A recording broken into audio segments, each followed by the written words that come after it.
Hello everyone, this is Kathleen and I am here with Be Again Books this afternoon to show you my design team project for September. And it's going to be a little different today. I've got to move the camera around and kind of show you what my problem was and how this digital kit has helped me solve that problem.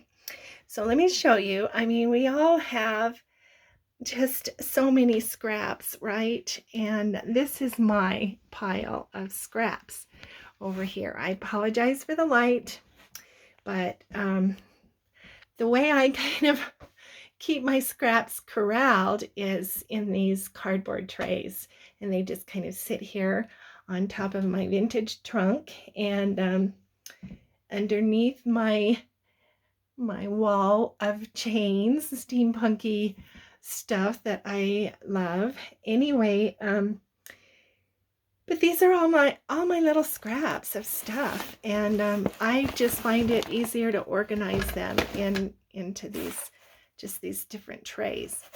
I have, like ephemera scraps, and then I have paper scraps that are colored, and I have paper scraps that are large, and I have paper scraps that are neutral, and this works, except and it's nice to have it here right by the paper cutter, because then I collect it and put it in the right tray, but these trays are really not very attractive. And I don't have a lot of money to spend on decorating in here, and so I tend to spend my money on things that go into journals rather than decorations. And so what I wanted to do was do something a little more pretty with these boxes. And so I know that Stacy has this kit, 42 vintage labels, and that's all it is. It's just these labels.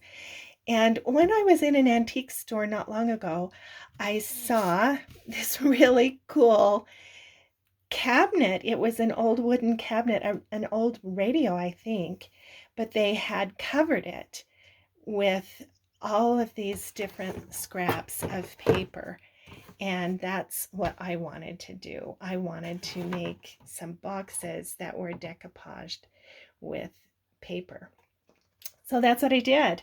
I got the labels and cut them all up.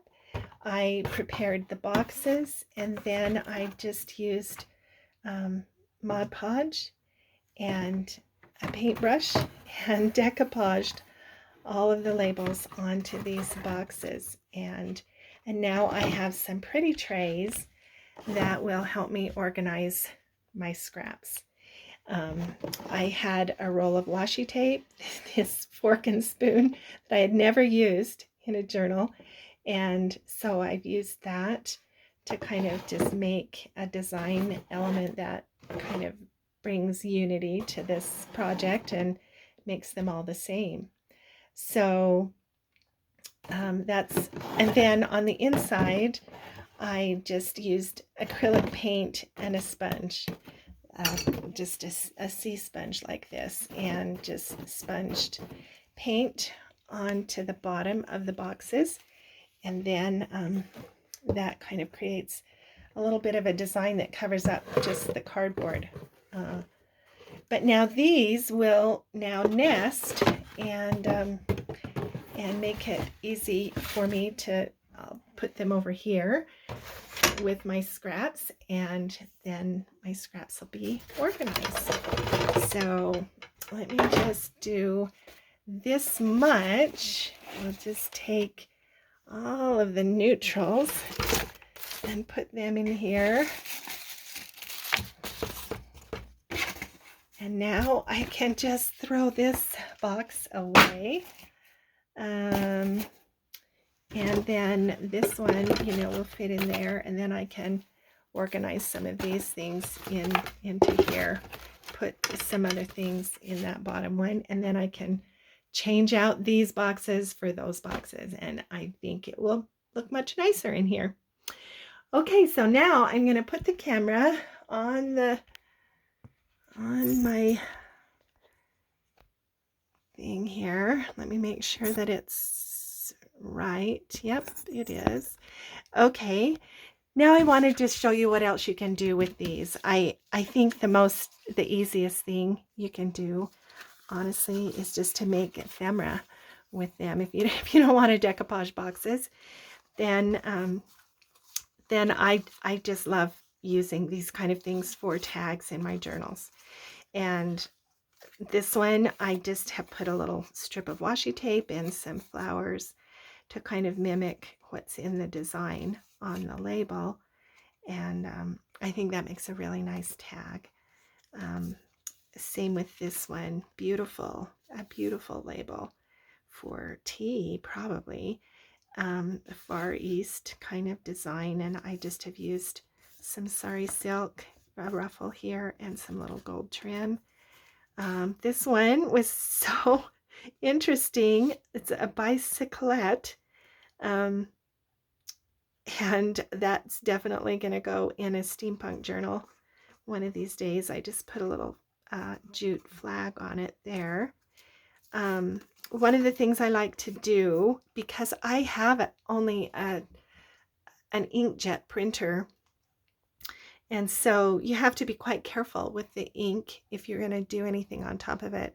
But I take advantage of that once in a while and just spritz it with water while it's freshly from the printer and the ink is still not set too much, and then I get those water spots, and I really kind of like the way that looks. So you can take advantage of it that way.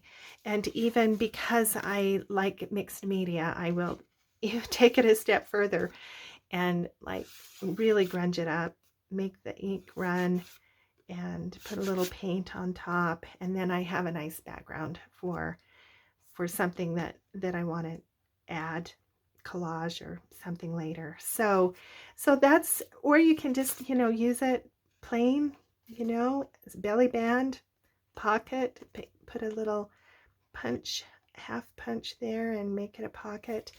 It's really just so pretty. This is the way the kit comes. It just prints out like this. It's a PDF, so it's ready to print.